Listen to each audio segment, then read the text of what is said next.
Hello everybody, this is Davide Biocchi speaking and this is my weekly intermarket analysis. Let's start with the euro dollar that is doing a perfect pullback.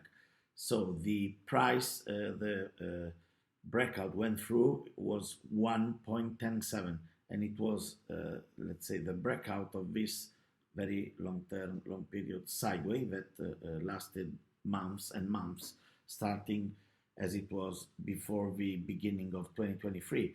And then this breakout make the market going up here, 1.127, and then came back with the pullback that is in place right now, very close to the price of 1.107 that will work as a support.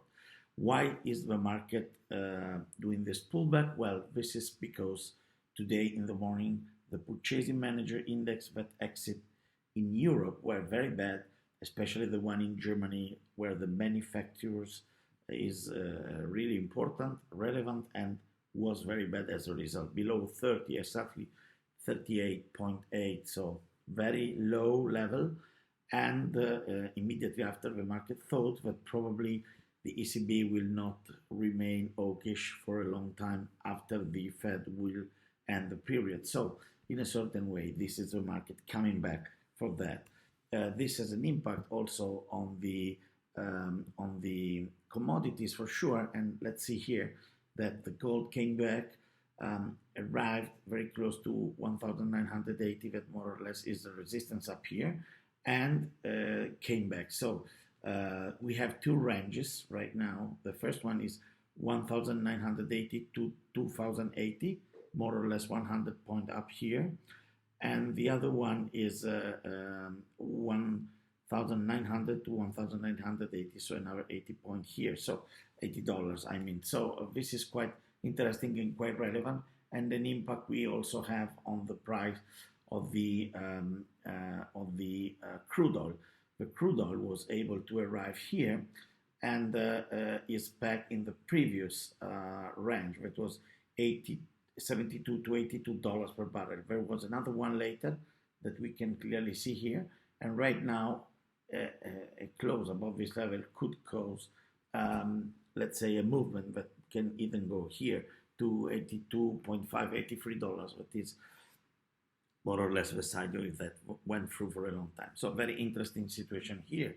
Let's switch immediately after to the stock indices, and let's start with the European one, where we have the Euro Stock 50 that still is in the process to try to exit this congestion, price congestion that is visible here, and where the area of 4,450 more or less is the main resistance up here. So we can expect the market to move up and continue. Otherwise, it will remain in the sideways, maybe also for a long time. Let's see this week. That includes also the Fed, the FOMC starting tomorrow, ending on Wednesday, and then the ECB on Thursday, then the PMI today, and the price consumption expenditure that will be released on Friday will end the week. And it's a very relevant week in which we could see, let's say, more volatility coming into the market. And this is my expectation too. The DAX, very similar to the Euro Stock 50. It's again in a sideways since 10 days here in a row. And let's say there's a level here that was the historical all-time high and another one here. And the market is moving in between this level that are causing the congestion of a price in a sideways. So let's see what is going to happen, especially thinking that this week, even for this index, could come very relevant, very important. This is the S&P 500.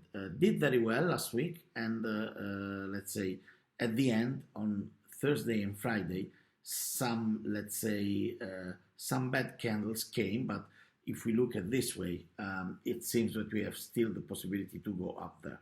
But what is really interesting and important to look at is the Nasdaq. Why the Nasdaq? Well, because the Nasdaq did a quite bad end of week last week, especially because there was the rebalancing and some of the big caps, the large caps, were sold.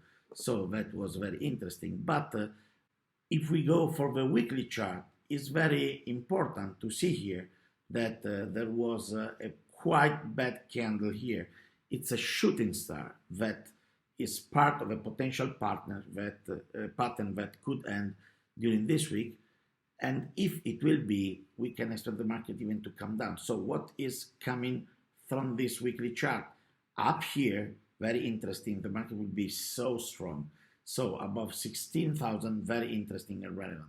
Below here, it could be a dip, so maybe we have another buy on dip opportunity, or it could be even something more. Let's see what is going to happen. But this is something we need to mention because it's very interesting in the chart. Thank you very much for this week. This is all, and see you soon. Ciao, ciao from Davide.